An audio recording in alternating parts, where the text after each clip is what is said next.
I'm Andrew Mendelson, an anesthesiology resident at Thomas Jefferson University Hospital. I'm going to talk to you about a study that was done here, early ambulation after hip arthroplasty, a double-blind randomized control trial.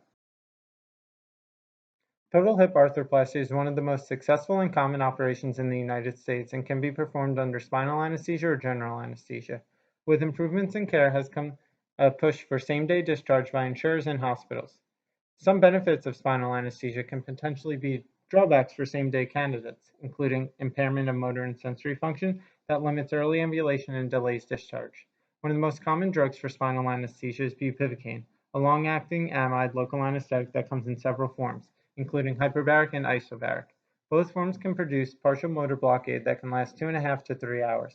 Alternatively, bupivacaine, an intermediate-acting amide local anesthetic, may also be used for spinal anesthesia, produces reliable surgical anesthesia for 1.5 to 2 hours, and retrospective evidence suggests it allows for earlier ambulation after total knee arthroplasty versus bupivacaine. We therefore performed a prospective randomized double-blind trial comparing bupivacaine to both hyperbaric bupivacaine and isobaric bupivacaine in total hip arthroplasties to determine which drug allows for earlier ambulation. We hypothesized the greatest number of patients would ambulate earlier with bupivacaine, followed by hyperbaric bupivacaine, and finally isobaric bupivacaine. The study was approved by the IRB and took place at Thomas Jefferson University Hospital and Rothman Orthopedic Specialty Hospital. Inclusion criteria included ASA physical status 1 through 3 and patients under the age of 85 who were scheduled for primary elective total hip arthroplasty and could walk 10 feet without human assistance. Patients were randomly assigned by computer-generated sequence to one of the following local anesthetics for spinal anesthesia: bupivacaine, isobaric bupivacaine, or hyperbaric bupivacaine. Patients 74 inches or greater or had a BMI of greater than 35 were given an extra 0.5 milliliters of local anesthetic. All patients received standard multimodal analgesia consisting of preoperative gabapentin or pregabalin, acetaminophen, and either celecoxib or ketorolac, which was continued for 48 hours postoperatively. Detailed power analysis can be found in the abstract.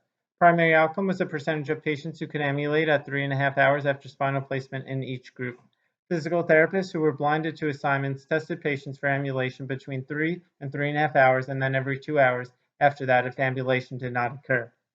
Secondary outcomes included return of motor and sensory function, urinary retention, transient neurologic symptoms, hypotension, length of stay, pain intensity, and opioid consumption in oral morphine equivalents up to 48 hours. A total of 154 patients were enrolled, 50 patients in the bupivacaine group, 55 patients in the hyperbaric bupivacaine group, and 49 patients in the isobaric bupivacaine group. There were no differences in age, BMI, sex, or ASA physical status between the three groups. There were no differences in distribution of surgeons nor surgical approach among the groups. For primary outcome of ambulation at 3.5 hours, the greatest percentage of patients met this endpoint in the bupivacaine group, followed by the hyperbaric bupivacaine group and then the isobaric bupivacaine group. Patients who received bupivacaine were more likely to ambulate than those who received hyperbaric bupivacaine or isobaric bupivacaine. For secondary outcomes, the bupivacaine group had significantly shorter length of stay compared to the other groups, and more patients in the bupivacaine group were discharged the day of surgery. Patients in the bupivacaine group had a higher pain rating and opioid consumption in the PACU only.